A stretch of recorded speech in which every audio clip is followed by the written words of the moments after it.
Bien, je poursuis avec à partir de la question 13. Donc là, maintenant, le dispositif est un petit peu modifié parce que on considère que le noyau central peut bouger. Alors, tant que le noyau central reste dans la zone centrale, c'est-à-dire tant que ses extrémités débordent à gauche et à droite, eh bien, en fait, au centre, on suppose toujours, d'après les hypothèses, que euh, disons que le champ magnétique est toujours uniforme dans la zone centrale. Donc finalement, ça c'est la bobine centrale. La bobine centrale, elle perçoit toujours le même champ magnétique. Et donc si le champ magnétique perçu est le même, ben, le flux du champ magnétique à travers la bobine sera le même. Et donc l'inductance propre, je peux rajouter l'inductance propre, ne sera pas non plus modifiée. Alors maintenant on passe aux inductances mutuelles. Alors on suppose que ça c'est le secondaire, d'accord, le primaire serait ici, hein, mais là on a sur le secondaire, donc on tire le système, il n'est plus à Lmax, il ne finit pas à Lmax, mais on le décale de Z.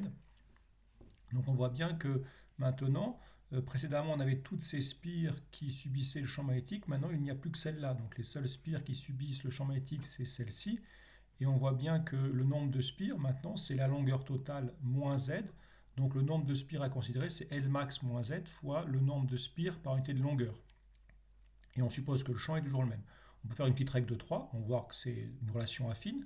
Donc on avait dit qu'on avait une inductance mutuelle M0 si le nombre de spires c'était N Lmax. Maintenant, si le nombre de spires c'est N Lmax moins Z, eh bien on fait une simple proportion. On sait que l'inductance mutuelle c'est le flux à travers l'une fois le nombre de spires, donc ce sera en proportionnalité. Donc on peut faire une règle de 3. En faisant une simple règle de 3, on voit que M1 de Z c'est ce résultat-là, qu'on peut réécrire comme ceci. On comprend bien que quand le noyau sort de la bobine, la mutuelle doit diminuer. Et assez logiquement, on vérifie que pour z égale 0, on revient dans la position de départ, donc on retrouve l'inductance maximale. Et pour z égale Lmax, eh bien l'inductance mutuelle va s'annuler bon, s'il n'y a plus vraiment de champ magnétique qui traverse la bobine, dans l'hypothèse simplificatrice bien sûr.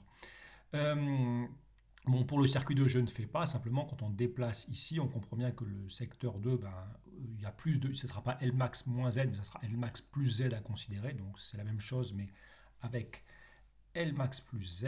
Voilà pour le 2. Et maintenant, on va calculer, connaissant les mutuelles, on va calculer les forces électromotrices. Alors là, il y a une petite incertitude peut-être sur l'orientation avec ces bornes homologues. Enfin bon, il y a toujours la question de l'orientation qui peut être un petit peu incertaine, mais euh, on a. Bon, après ça fera un signe moins globalement, j'en reparlerai à la fin. Mais donc la tension mesurée, c'est moins la force électromotrice, si l'orientation est bien conforme. Ensuite, on aura la loi de Faraday qui fera donc, ça sera le flux du primaire à travers le circuit 2. Et bien ici, alors c'est plus très net sur cette vidéo, mais sur cette diapositive, mais on aura donc la mutuelle fois le courant, et on suppose que le dispositif est fixé, d'accord. Il peut être se déplacer progressivement, mais on le positionne à une position et ensuite on fait la mesure. Donc Z est fixé pour chacune des mesures. Et donc on peut sortir la mutuelle et on a DIP sur DT. De la même manière pour U1, ce sera la même chose, mais avec la mutuelle de 1. Et vu qu'on fait la différence, le point clé, je ne sais pas si c'est très visible ici, mais je peux repasser un petit peu. Ici, c'est Z, d'accord. Et le point clé, c'est que vu qu'on fait la différence, et on voit bien qu'on aura Z et moins Z, donc en faisant la différence, on va sommer les deux, le terme moyen va disparaître et on aura en fait la différence. Voilà. Et donc l'idée claire, c'est qu'on a ce résultat-là. Alors effectivement, donc là j'ai trouvé lambda égale 2, donc si en fait les orientations sont permutées, c'est lambda égale moins 2. Quoi.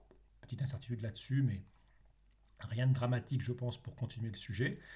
Maintenant, si on prend un courant sinusoïdal pour IP, donc pas forcément un sinus oméga t, parce que le sinus oméga t c'était pour le circuit, je dirais, de départ, d'accord, la tension de départ. Donc bien sûr, il y a un déphasage à cause de l'inductance propre, comme on avait vu précédemment.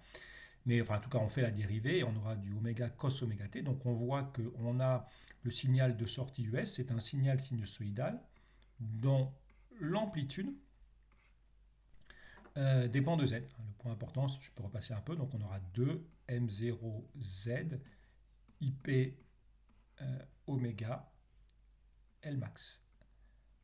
Et on voit bien que la seule chose qui change, c'est Z. Donc en fait, l'idée, ça va être de mesurer A, l'amplitude du signal, Donc on va mesurer A qui est l'amplitude. Alors quand je dis amplitude entre guillemets, parce que en toute rigueur, selon le signe de Z, ça peut être négatif, mais on va y revenir. Donc l'idée c'est de mesurer, donc A, ça sera une fonction linéaire de Z. Et donc c'est intéressant, dès qu'on a une proportionnalité, c'est très facile c'est très intéressant pour les mesures. Alors là, c'est pas très bien passé. Mais alors une première façon, c'est que si on, je vais repasser ici, si on a un signal sinusoïdal, eh bien on sait que la grandeur efficace, c'est A sur racine de 2, donc et ça peut se mesurer avec un voltmètre en mode AC. Voilà, donc le plus simple, c'est de prendre un voltmètre en mode, je vais écrire ici, en mode AC, d'accord, pour obtenir la grandeur efficace, qui est directement proportionnelle à A et à Z.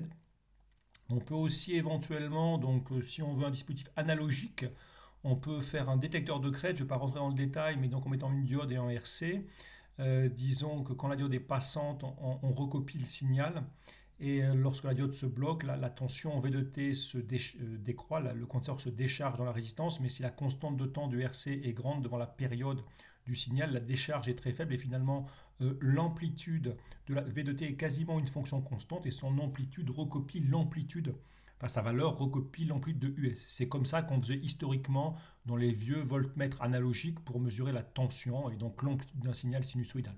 Mais bon, peut-être qu'on peut se limiter à la première variante avec un système numérique. Alors, il reste le cas de la question de Z positif et Z négatif. En fait, quand on va rajouter Z positif ou Z négatif, ça revient à rajouter un déphasage de pi. Donc en fait, le signal de sortie va se déphaser de pi, et donc on pourra toujours comparer, disons, la phase de notre signal de sortie à la phase du générateur d'entrée. Et donc s'il y a un basculement de pi, je pense que cela va pouvoir se détecter. Donc on peut sûrement, avec une petite technologie, il me reste un petit dispositif, mais donc en regardant en fait la phase de US, quand il y a un déphasage de pi, donc un retournement de la tension, on doit pouvoir détecter ce phénomène.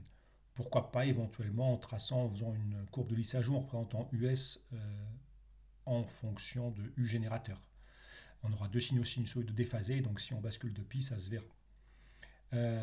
Voilà, pour les principales idées, voilà ce qu'on peut dire sur cette fin de partie, avec une petite incertitude sur le signe ici, mais enfin bon, c'est quand même pas, je pense, dramatique.